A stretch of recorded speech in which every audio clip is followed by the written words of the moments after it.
Hello, everyone. Welcome. It is Wednesday night, and I am back from Italy. How are you all? I am so excited to be here. And, as you all know that have been coming back and back again, thank you very much. I am Leah Dunlap, and this is Oracle Live TV. And tonight's guest is really amazing. So I'm really excited to be sharing the stage, the virtual stage with her tonight. And I want to share with those of you who maybe seeing this on a watch party somewhere. A friend has said, you have to watch the show. They're very smart friends. You should keep them. If so, there is a link. There should be, a link below the watch party that will allow you to come in the room. And the reason that's important, of course, is a couple of things. One, that is how we know you're here. First thing. It is also how you can ask questions of the Oracle for yourself and interact with me, Leah, and the guest. So in order to do that, we have to see you. And in order to see you, you have to come on over and be in the room. So if you're out there right now and you're seeing this through a watch party, like I said, below that watch party in the first comment, typically, there is a link. So please take advantage of that. Come on in and join us. The other thing I want to let you know is many of you already know this, and some people have actually had the opportunity to win this next prize I'm going to talk about more than once, right? So we have this great giveaway that we do each week, and tonight is extra special. So please know, if you're watching, tonight is the night of all nights to make sure you participate and join in and play along with the hashtag Insight. Basically, it's a giveaway, but here's why it matters. Why do I do this? Mostly because when we are talking about these great things and we have all these great ideas and great people and great guests, things are just popping up all the time. Like, what great insight about ourselves and our businesses and what we're doing. And not just from me and not just from the Oracle, but oftentimes from the guests themselves. So one way to capture that yummy goodness that we're creating here is to make sure that we track it. And so by sharing it in the comments with the hashtag Insight, not only do we all get to see that information and see it again, just to kind of recognize it, but for you personally, one of the great things about human beings is when we write things down, we tend to remember them more. So if you've got an insight, why not make sure you can remember it? Okay, so hashtag Insight if you get some sort of inspiration, some idea, some aha.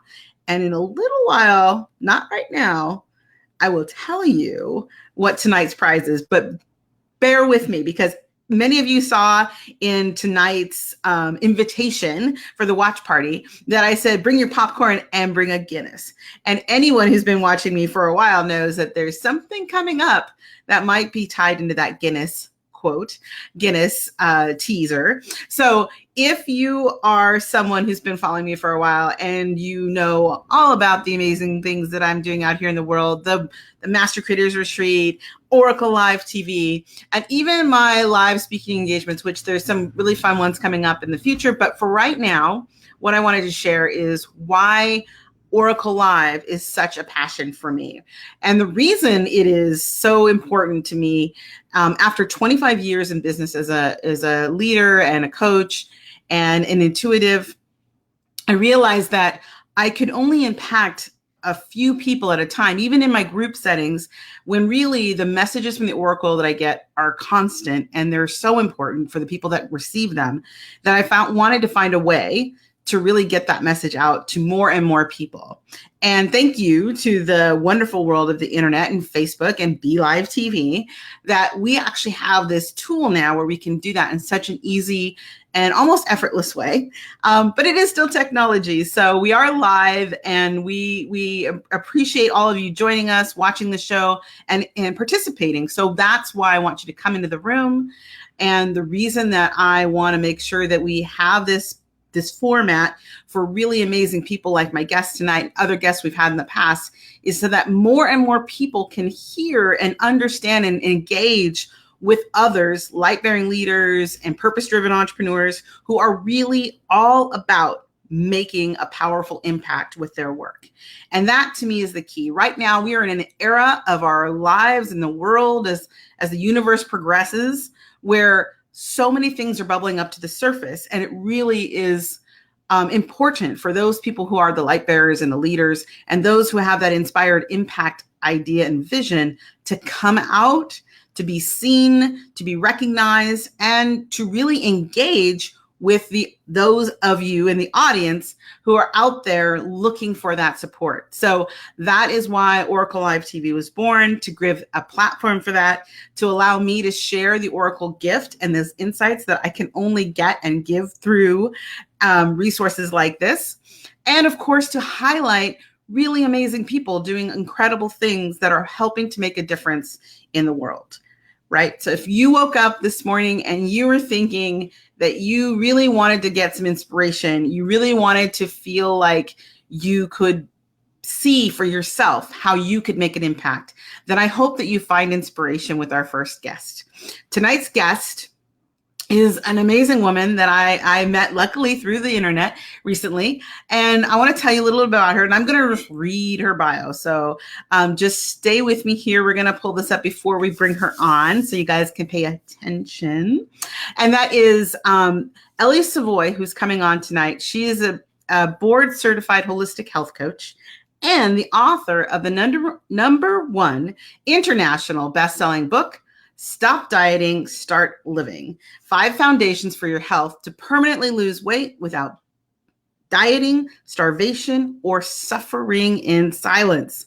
I got to tell you, for myself and many people that I know, this has been one of those topics on so many people's minds, and I love that it's coming now much more forward, that we have to kind of get off that cycle, and we have to start looking at how we take care of ourselves in a much more holistic, healthy, and clearly supportive way, which is why I'm really excited for our first guest tonight. Welcome to the show, Miss Ellie. How are you tonight? Hi there, Leah. I'm great, thanks. How are you? I'm great. So tell us a little bit more about yourself and what you're up to right now in the world. Sure. Well, I got into what I'm doing now because back in 2011, my gynecologist gave me a diagnosis that got my attention, and I was given 4 options. 3 involved surgery, one of which was a hysterectomy, and the other one was to do nothing. And it was actually a big shock to me. I mean, it wasn't cancer, but it was something that needed to be taken care of. And I decided that I was not going to have surgery. I felt like this was how neglect had shown up in my body. I'm a type A personality, go, go, go. I was a yo-yo dieter for over 20 years, and at my heaviest, I was 30 pounds heavier than I am now. So when this came about, I thought, I'm going to do something. I saw this as an opportunity to change my ways. So I healed my body naturally. There was a protocol that I fully embraced, which was to eat 100% all organic, give up the booze for a period of time. I was drinking wine most nights. I told myself it was a way to decompress and, my reward for the day. And so, anyway, I jumped in with both feet. So did my husband, bless him. He's always a great support, and we're in this together. And so this was the beginning of this. I didn't know that I would, be doing this in this way. But I felt like there's so many other women like me that have been yo-yo dieters, that are stressed out, overweight, not making themselves a priority. And that was, like I say, I know it's a bit cliche, but I really was my first client. So that's why I'm doing this. I love that. And especially the thought that you really were your first client, because I think that you did something that a lot of people wouldn't typically do, which is to really take something that's going on with them and turn it into something that they could build on. So what was it that made you say, oh, wait a minute, like this is something that I could offer or share with other people? That's a big, not everybody's going to go there. So what brought you to that place? It was really that, I never thought that I could have turned my life around to this extent. I've been living this way now since 2011. And, it's been a progression. I mean, it just kept building upon itself. but it was because I was able to make myself a priority. That, we're taught as women that we're not supposed to do that, and I did, and I do it every day. And so if I can do it, others can do it. Absolutely. Now, you did mention, of course, that your husband was on board, which is Yeah. really great. Do you think, how much of an impact do you think that made in you being able to kind of move forward? And what do you see for the people that you work with? Is that a big factor, having their family members, behind them in that way? It is obviously, sometimes it can become the excuse that Mm, you can make because, oh, my kids or my partner, spouse isn't on board. But it does, it's like anything in life, it's all a choice.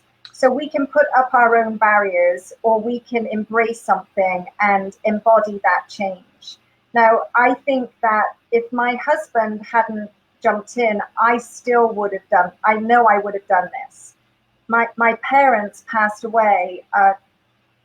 My mum died in 2008, and 21 months later, my dad died. wow. And so that was a whole lot of grief, and sort of like, an awakening for myself. Like, here I was striving for more, wanting more. I was always like raised to give 110% to Mm. everything, right? And then when they died and their stuff wasn't going with them, it made me think, like, well, what am I doing? Why am I going around like a headless chicken, pushing and pushing my body beyond the limits, because I experienced exhaustion numerous times. Mm. And so I don't even recognize the old me anymore. It's like, where is she? And Wow. I used to say, like, Ellie, I see you over there. I will get to you one day, but I just don't know when. Mm-hmm. But once, it's a mindset shift. Once I was really all in, and I could tell the difference this was making for me in many ways, that it was sort of that there's a path of no return, right? There's no way there's nothing, there's no cheat days, there's no wagon, it's just life. Yeah, absolutely. And I love, what you just said caught my ear too, was that concept of giving 110%. It's like, even if we're just looking at that from a lot, like just a strict perspective, that means within 10 days, right? You've already given everything up. Like, you've depleted yourself to zero by Right. giving all that over and over and over again. So it makes sense that, that's that idea and the concept that you're having and you're sharing, which is really, when we can put ourselves first, we get to be filled up. We get to be ready and supportive. And that also, as you were just saying, there is always, I think, a line when you finally realize, like, okay, there is, as you said, no other option. This is Right. the new normal. Yeah. So do you find, so when you're working with people and you're sharing this, I'm curious, what do you find most people most resistant to?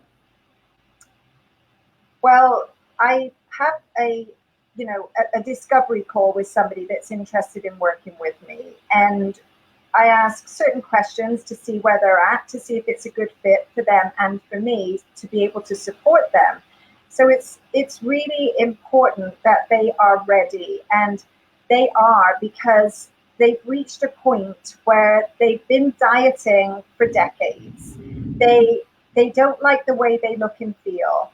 They've got all kinds of ailments like joint pain. They're not sleeping well. It could be a thyroid issue. It could be, well, often is digestive issues, a whole host of things.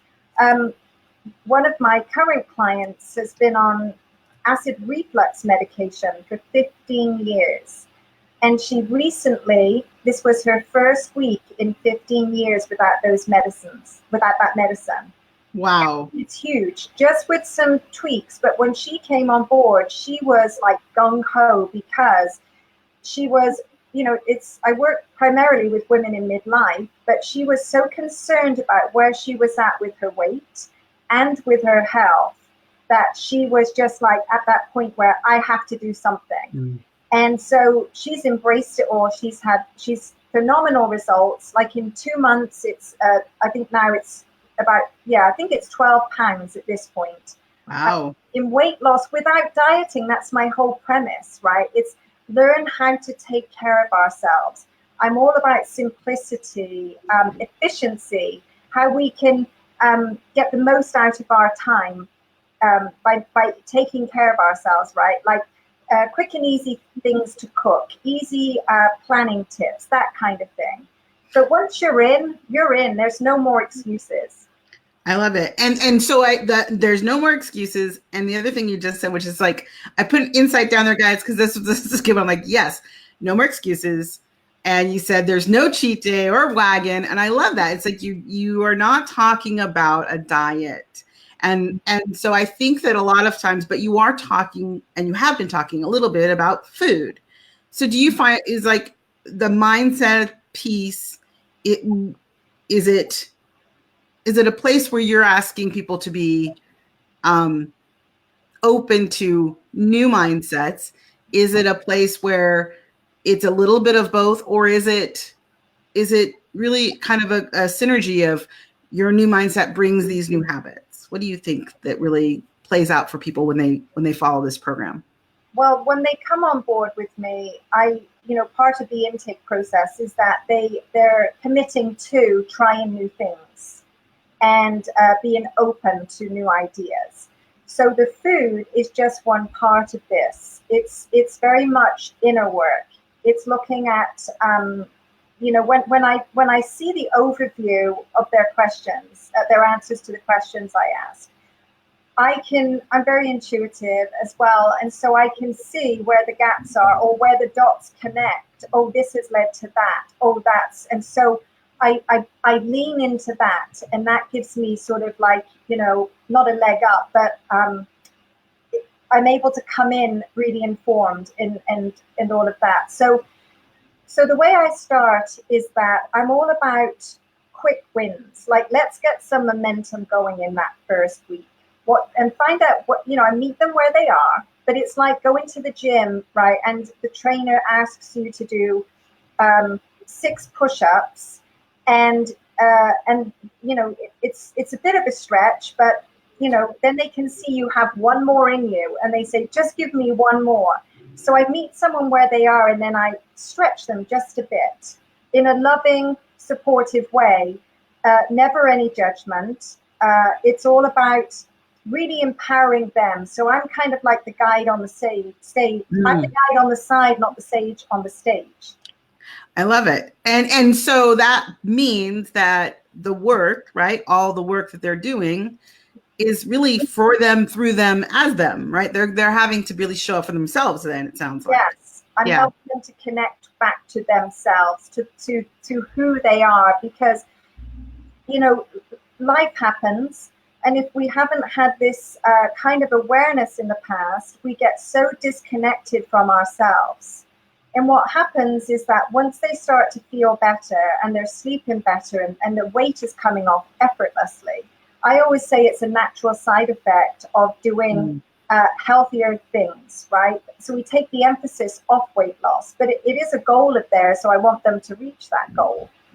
And is that where the idea of having those quick successes comes from? Is like to have, because that is kind of a diet in our diet culture. It's like, it is the pounds, it is how fast those. So we are kind of maybe pre-wired is probably not the right word, but we are wired to have that be the gratification. Once that gratification, that kind of early gratification passes, what do you find that really motivates people to stay engaged and move past that window, whatever that is, of changing from a short-term push to a long-term way of life? It's seeing those results. Like in the first week, 5 pounds could come off. Now, if somebody has 50 pounds plus to lose, 5 pounds it's not a big number, right? People always say you should only lose 1 to 2 pounds a week. But if you're 10 pounds heavier and you're losing 5 pounds in one shot, that's different. But it's just seeing that weight coming off and actually like not focusing so much on the scale, but how they feel and the clothes being lighter. A client said to me recently that she lives in a condominium complex and she has to go up a flight of stairs. On June 1st, she would be out of breath going up those stairs. She Mm. now can go up those stairs effortlessly. So it's that keeps people in. And I tell them this is not a sprint. This is like a marathon, right? It's sort of slow and steady wins the race. And so once they start to see those results quickly, the mindset is, oh, this is good. This is like, well, look what's happened in a week or two, and that keeps the momentum going and keeps them just really engaged because they love how it's all coming about. I love it. Can you tell me when you, as you were talking, I was thinking about your book, and I, of course, I love the title because I think it's just, again, just that word just becomes such, it's like so packed with things for everybody that hears it, and just the juxtaposition of the way you put it on the book. Tell us, like, what was, I know that you did this program. Did you write the book? Was the book kind of something that happened along the way? Or did you get to a place where what was the impetus to write the book itself? Well, it came out in early 2015. I actually wrote it in a very short period of time. I was very focused. It was a matter of months. Wow. And I looked back, I looked at how I managed to get to where I am. And, for ease of a delivery system, I framed out these 5 foundations that all begin with P. And so when I looked at how things had evolved for me, the first thing that happened was I made myself a priority. Mm. That's the foundational piece. It's like, if we don't have a foundation for anything, it's not going to last. So life is always going to happen. So let's say, somebody is dealing with a sick family member, or somebody is, or someone who's passed away, or they're, they have so many clients, so they've got so much on their plate. I call life plates today like platters, right? They're so huge, the portion sizes of life. So once this foundational piece is in place, it doesn't matter what's going on.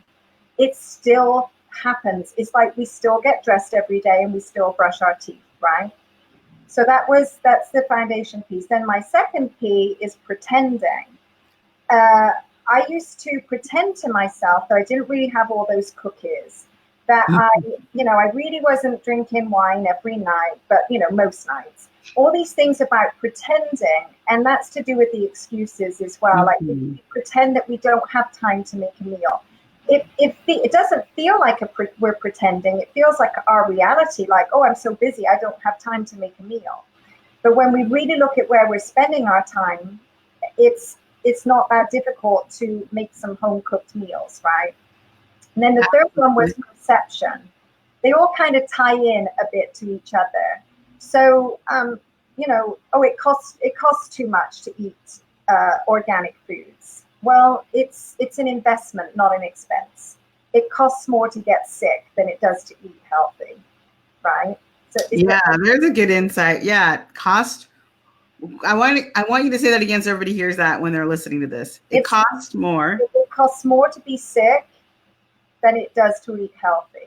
Yeah, I'm putting that on here, guys. So as you guys are watching the replay, you will catch this because it is so important.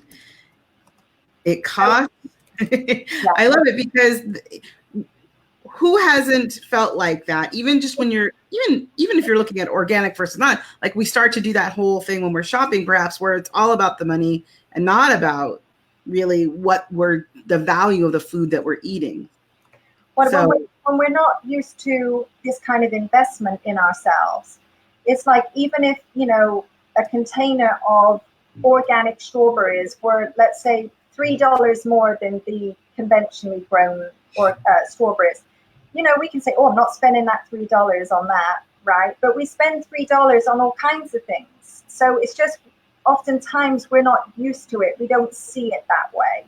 Mm-hmm. And so it does cost more at the register to eat organic. That's true. But I always tell people, come on, let's everybody do this, because it's that supply and demand. The more people that are eating organic, it's going to become cheaper. It's true. That is a Okay. great point for sure. Everybody, let's all. Well, and I heard somewhere some comedian, I think it was, it said, it's interesting that we have to say that the fake food, the processed food, is called food, and that we have to put organic in front of food, which is just food. And we've kind of moved away from that. But it's like, what if that suddenly was the norm again? What if we could pull that back to say it's not unusual? It is the norm again to really eat healthy food. I just got back from Europe. I got back from Italy, and that was that was, I remember we were kind of asking for different things, and they were looking at us like, it's food, like eat everything in here is food, but it was interesting to watch some, people at different tables and things like that asking for things because of how our food is in the States versus in Europe. And that's not so. Before any food manufacturers come after, I'm just saying it was just an observation that we were asking for things to be changed, or and it's like it doesn't come across the same way. That's not their culture, and I find that really interesting. However, and this was interesting as well, I'd gone previously and hadn't really noticed this as much, but when I was there this time, there was gluten-free everywhere. And I was like, that's really interesting to me. Not last year as much, but this year, everywhere I went, because that was, what I thought I found interesting was that it was being pulled out. It was being pointed out that they had menus, they had things. And I thought, isn't that interesting? Yeah. Wow. And so I think it is how we show up. And as you said, what we collectively ask for starts to come into pass. So I think it's really great to think, if we have that much power, how are we using it? Yeah. And so I'm wondering for you, if you could get these concepts, to the world, like what is your big vision for this work that you're doing? To rewrite weight loss. We are, like you had said, to get off the cycle when you opened up here. Like we are so conditioned to pigeonhole ourselves into a diet plan, counting points, calories, carbs, something. The latest is keto, right? I'm not even going to get into my thoughts on that, but it's like we just need to get back to common sense. Right. So my whole point is to focus on our health and take the emphasis off weight loss. Then we do not need to buy into these diets. And the reason we yo-yo is because we haven't created habits that are sustainable. And so because we haven't dealt with why we have these triggers, why we make these decisions. Like, what are we really hungry for? Right? We're filling a void. Yeah, I think the term, it's what I think that might even be another book, but there's that term that used to go around that was like, it's what's eating you, right? Like, what is eating you inside that you're trying to fill it with this other thing.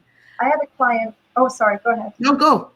I had a client who was absolutely loved pretzels.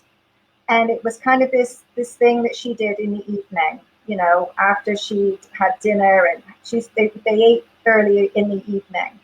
And so when we first started out, this was something that she wanted to, obviously not have this kind of a habit. And I said to her, it just feels like it has too much energy around it now. Let's not start there. Let's get some, like I said, momentum going.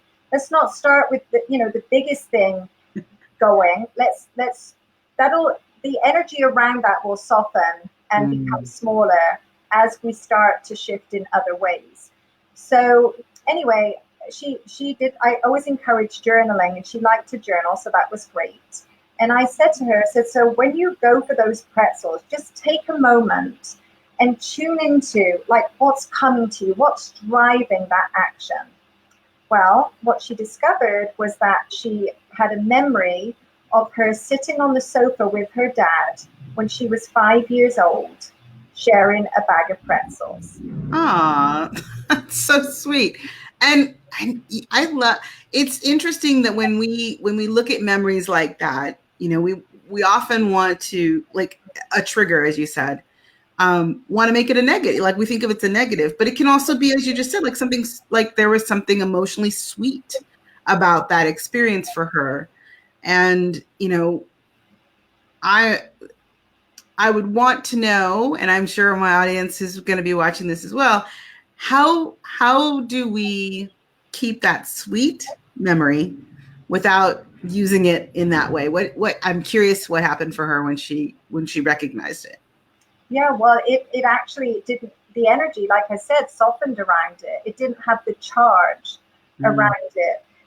We worked on the inner work. We helped to identify some other areas. So it's not, my approach is about um, not trying to get rid of everything. Like we often think that, oh, that's it, because I used to say this. I'm going to start on Monday or next month, get rid of all the junk, and then I'll be good. But the thing is, it's actually, we're doing it in the wrong way, because when we get rid of the junk, we're not ready to get rid of that junk because it's been a part of our lives for so long.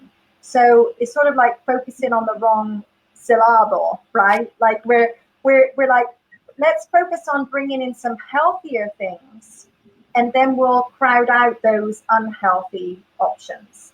So it's not really about giving up all your favorites. Another thing I teach and advocate is upgrades. So it's sort of like, if somebody loves mac and cheese and that's been a staple of theirs for decades, then let's find a healthier version of that, right? Or maybe have So that smart. smaller portion, but have something else that's healthy with it. So I like to use analogies a lot. Again, bring it back to basics, to common sense. If we put diesel in an unleaded gas car, it wouldn't run right. It might even break down. I'm not going to try it, but I wouldn't recommend it. we do this to our bodies, right? We put the wrong fuel in and they don't work properly, meaning that we become sick, disease sets in. We have aches and pains, we have ailments. But when we give the body good nutrition, which is one piece of this puzzle, but it's a very substantial piece, the body knows what to do with that. So everything improves. Right, because it's what the body is craving in the first place. So it's something, I think that's, great analogy of the diesel and the regular leaded fuel. It's not, there's no wrong, there's no bad in that. It's like, because I think we can do that whole bad good food thing, and it's like it's not the right fuel, as Yeah. you're Sorry. it's okay. I was going to say, so, because of course, many of the people that watch the show are entrepreneurs as well, and they are out there. So I know you wrote the book, and I know that you're doing this work as a coach. So what do you find for you right now is your biggest challenge in kind of getting the message out or getting the book published? Where are you at right now that you have this next push? What does that look like, and where might you be feeling some of those challenges yourself and kind of promoting and supporting your own endeavors here? Yeah, good question. Well, it's very noisy out there now, right? And I felt like I had to get quieter again. I had to stop. I stopped thinking that I had to join another Facebook group, or, I sort of settled back into myself and became quieter, and just allowed myself to be more guided rather than listening. Because I've worked with several coaches over the years, but when I started, it's sort of like I didn't know what I didn't know. Right. And so I kept thinking that this piece was the piece I needed, and that piece was that, anyway, none of it's a waste. It's all brought me to where I am. But I feel that I'm not engaged online as much as I was. I think it, as I said, it's very noisy, and we can spend a good 2 hours can go like that, and we can just be in groups chit chatting, Mm-hmm. and um, not necessarily, getting any traction from it. I believe in supporting other people and, having fun, not just like it's not all about just business, business, business. But I think getting quieter and stepping back a bit uh, has certainly helped me. And I haven't liked being so, feeling like I have to do something, like I have to do a video, I have to write a blog, have to. I do this because I want to, because I feel so strongly about it that we can, like, the dieting industry is a multi-billion-dollar industry, and I have no problem with people making profit. Of course, that's what we are in business, to make a profit, but it's preying on weaknesses, and so um, I've had to, it's been trial and error, trying different things. I found that I do get clients through the online space, but I also get them from local networking and also referrals. But I did focus a lot in the online space a few years ago, thinking that, because we're taught, well, you can leverage your business that way, you can, blah, blah, blah. But I do enjoy being around people as well. So I think having a balance of online and offline is certainly been a better strategy for me. Yeah, I mean, I think balance is an important piece of this, and it's clear, like, you are listening to yourself in regards to, like you said, pulling back a little bit online. So as you look forward to what your next steps are with your own business, what kind of insight would you like to focus on from the Oracle? What question might you have for her to help guide that direction? Well, thank you. Yes. So last year, um, I started to focus on corporate wellness in addition to working with individuals. And I did have I had a good corporate client. And then it just seemed like things weren't flowing so much in that department. And then I went back to focusing more on individual clients. I also have a program that's available as a home study. It's called the Stop Dieting, Start Living Weight Loss System, that I would like to do in a group dynamic, whether virtually or in person. So this day and age, there's so many things we could do with our message and our passion that I got, I would say, a bit unfocused, not really knowing where to put my energies. So my question then would be, what does the Oracle think about the direction for me? Like, I have ideas that have been bubbling up inside of me recently, but I'm just curious to know what the guidance would be. Thank you. Yeah. So as you were talking, I was already tuning into your comment about, like, looking at the corporate version. And for me, what I tell everybody is, for when I get a hit for someone that we're, like, on track, because that's what I do with my clients, is it kind of is like my whole body gets a flush. And so I'm always tuning in as people are speaking. And as you were speaking about that, it was kind of one of those things where it's like, not that, not that, not that. But the thing that came through really underneath it all was a hit that you are destined to do more in person, that there is more in-person work in you, is what I got.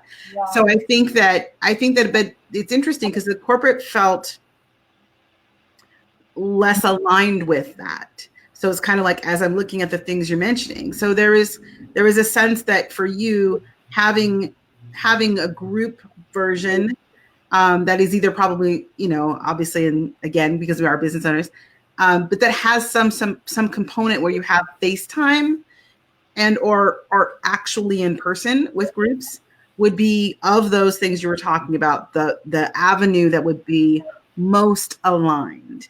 And I'm really want to make sure that that piece of it is clear. Like someone outside who's watching this or listening to this or watching the replay might go, oh, well, you know, there's so many more people out there and you can do all these things. And as you were saying, like there's a lot that's possible. And there's also, as you've already found out for yourself, there are things that for you allow you to be what you want to be and who you want to be. And that is kind of the guidance I'm getting here. Is it's like stay with that as your barometer. And also it doesn't mean that you won't necessarily be giving up, you know, from the other, you may be letting go of other avenues, but doesn't mean you're giving up business. And I guess that's what she's saying. Like this is not about shutting down lines. Cause I know a lot of people out there who share some coaching strategies about multiple streams of revenue. And that's like a big, and has been in the past, really big push. And so it's not so much about saying that you're shutting those off, but that you're focusing your efforts and energy in an area where you yourself will be most aligned. Mm-hmm. And then that could then look like other areas are, you know, you gain enough support as a structure for yourself and your business that other people are manning those other, you know, avenues, but that you are really focused in that lane where you get to have more personal interaction, she said in person early, and I was checking because it was like in person, like physically in a room. And it's just having even something like this, where maybe your group is multiple nationwide, or you could actually have some physical groups in your area where you're, you know, maybe that's just special events and things like that. But there's a little bit feeling of like both.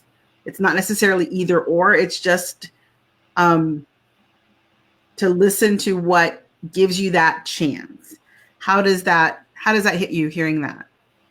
Yeah, that's good, because I've really been feeling lately, because of this, you know, lack of focus at times, because I thought, well, let me try this. You know, I did a challenge last year, and that was good, but it's, you know, everything just seems like, or so much seems like there's so much work that has to go into something that, and it's not that I don't want to do the work, but it's just so much work with either little to no return in some cases, right? Mm-hmm.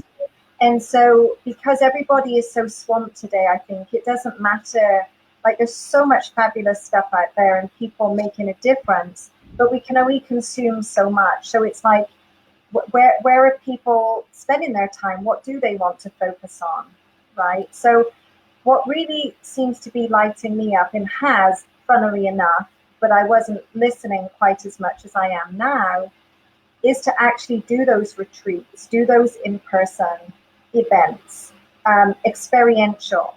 Mm-hmm. You know, I used to think that could be something down the road, where if somebody gone through my program, this would be something that I would offer, you know, someday later on.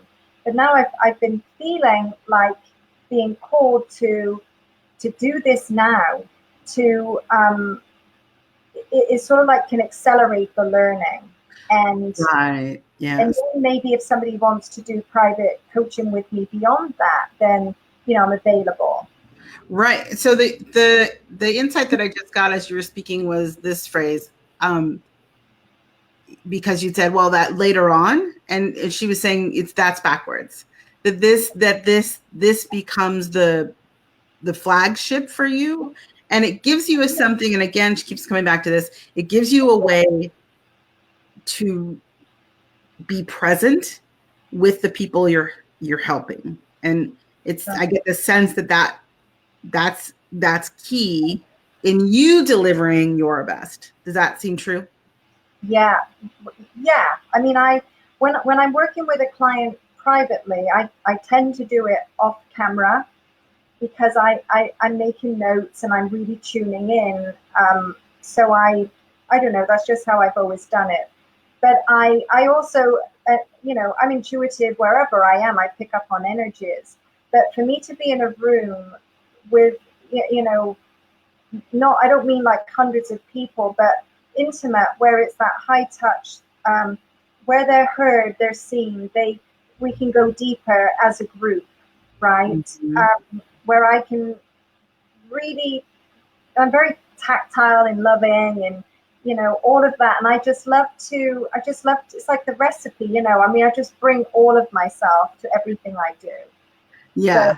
um, Well, I think that that's like her insight there is just for you to remember that that is more than enough. That's not a someday thing. It is the thing that will lead to everything else. Also, as a side note, earlier you mentioned, um, oh, having to do all the things, which of course any entrepreneur nowadays in the modern world is like, there's, like you said, not only are there lots of things that can be done, but there's lots of things that have to happen to make them come to be.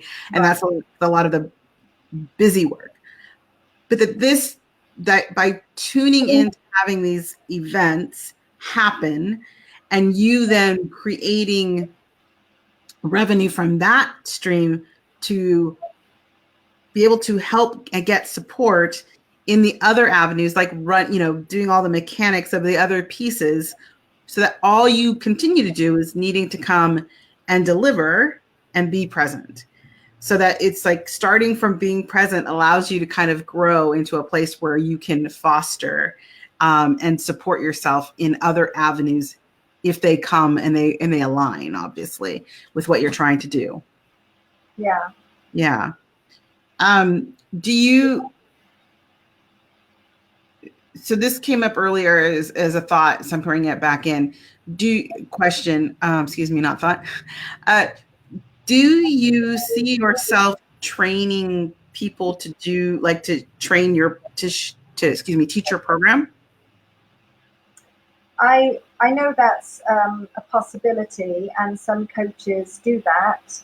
It's not something that I have given any serious thought to. But I'm Mm-hmm. open. It's not like I wouldn't.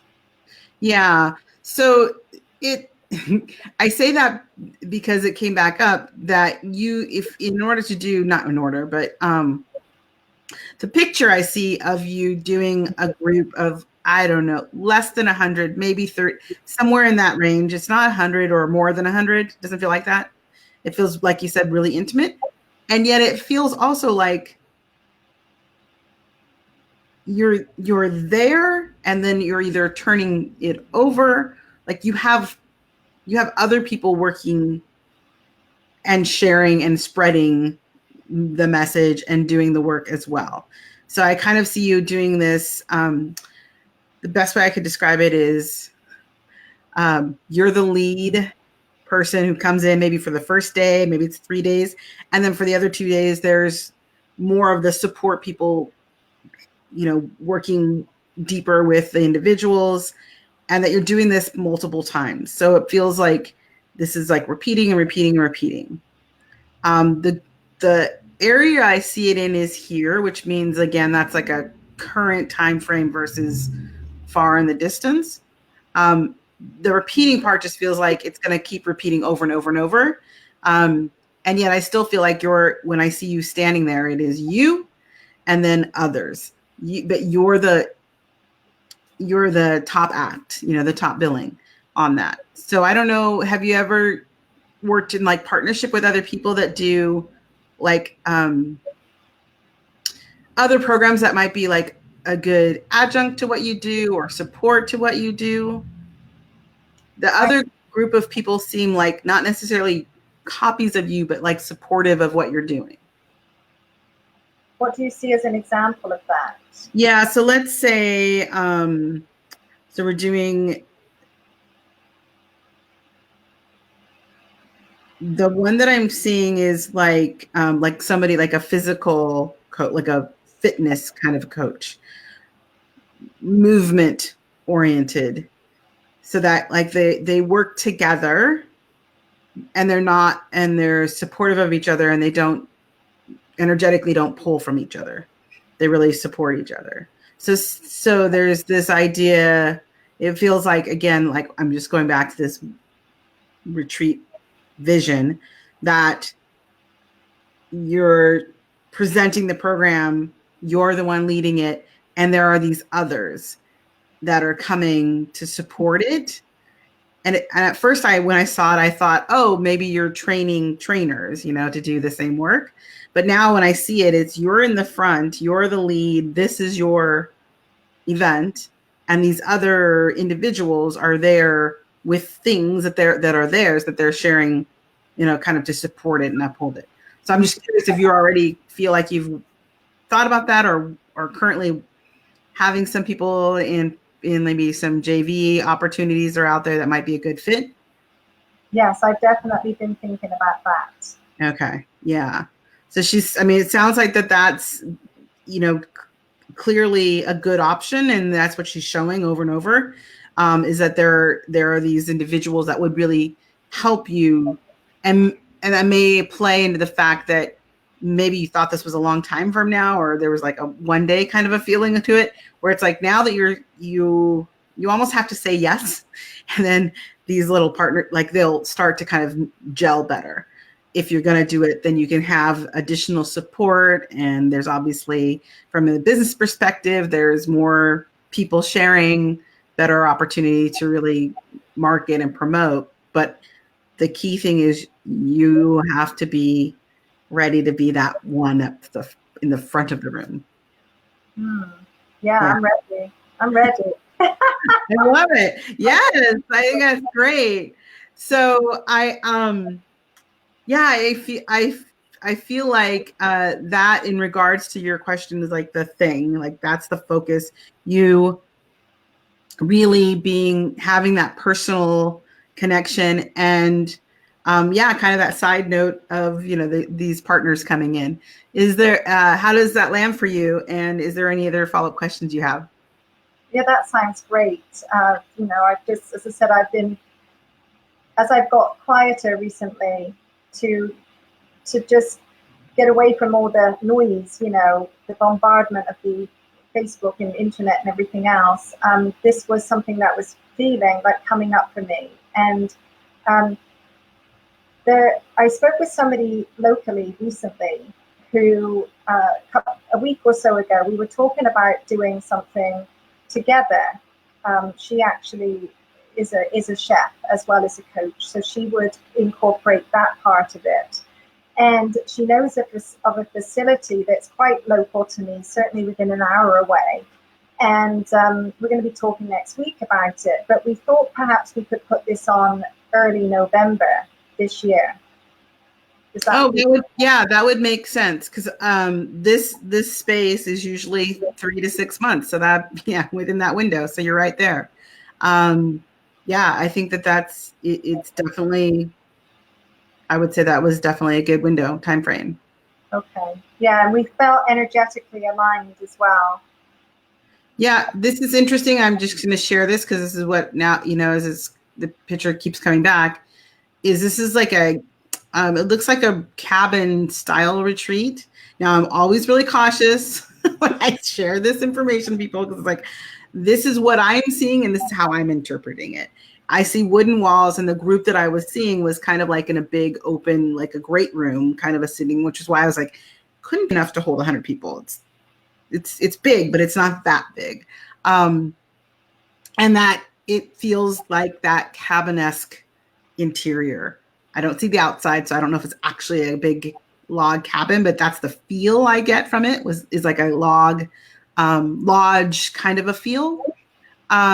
So and just because I add that in, because I'm thinking, oh, and it does have that sense of winter time, cooling down. It's not summer. It doesn't have any of that feeling at all. So I think that's a good, again, just a kind of a indicator that time frame wise, you're in that wheelhouse of kind of fall to winter time.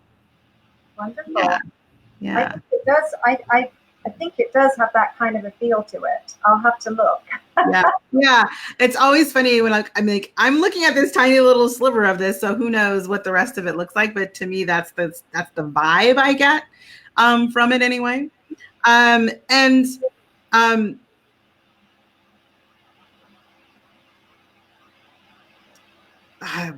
was something with the chef earlier.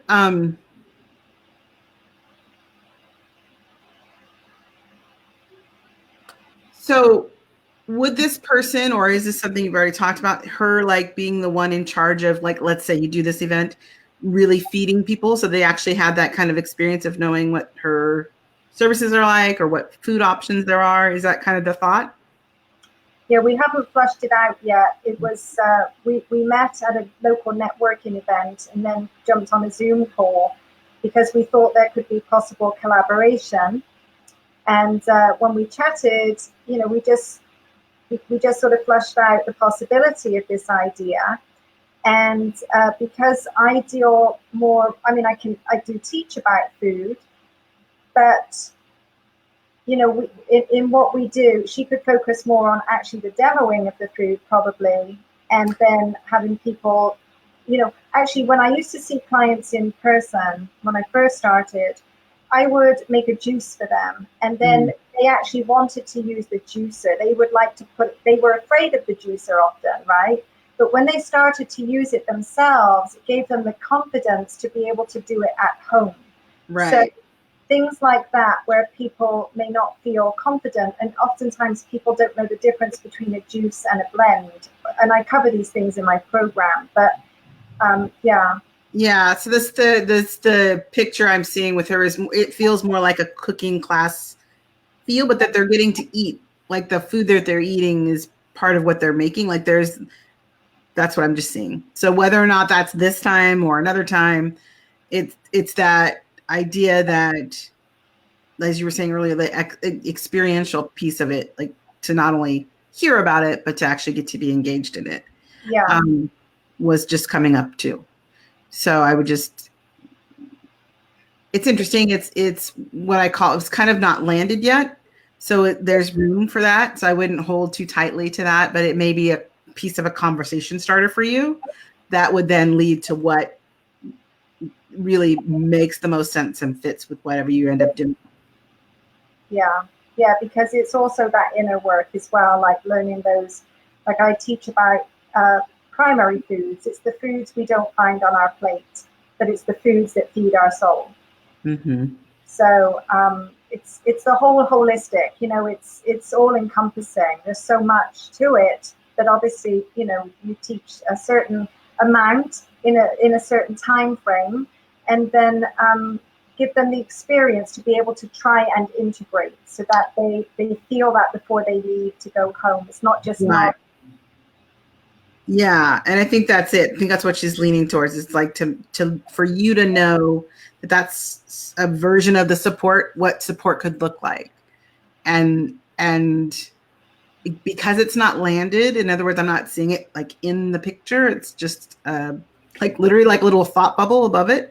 Then that to me is kind of like, it's an idea, it's a concept that you can choose to kind of mull over and decide if it feels aligned or if everything that you guys speak to when you do talk again makes more sense or needs to be tweaked. So it's not like solid. Yeah. So unless you have any other questions, I think, that's hopefully giving you some good insight into kind of how you can continue your efforts to make this, the new reality for a lot of people out there so that they aren't on the wagon or falling off the wagon. So let me know, do you feel complete with that, or is there anything else for you? Absolutely. Thank you so much. Oh, you're so welcome. Thank you so much for being here. Thank you for all the great information. I know that many of you will be watching the replay. So I promised a little word about the insight. We didn't have a lot of insights tonight, which is fine. We will be doing this all month, but I will tell you that it has something to do with Ireland.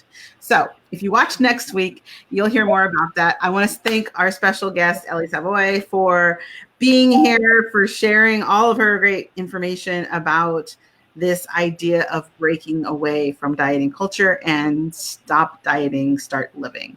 I love it. So we'll go ahead and we'll have a link to her information so you can follow up and learn more about Ellie. Ellie, thank you so much for being here. I appreciate you. Thank you so much, Leah. It's great. Flew by. It always does.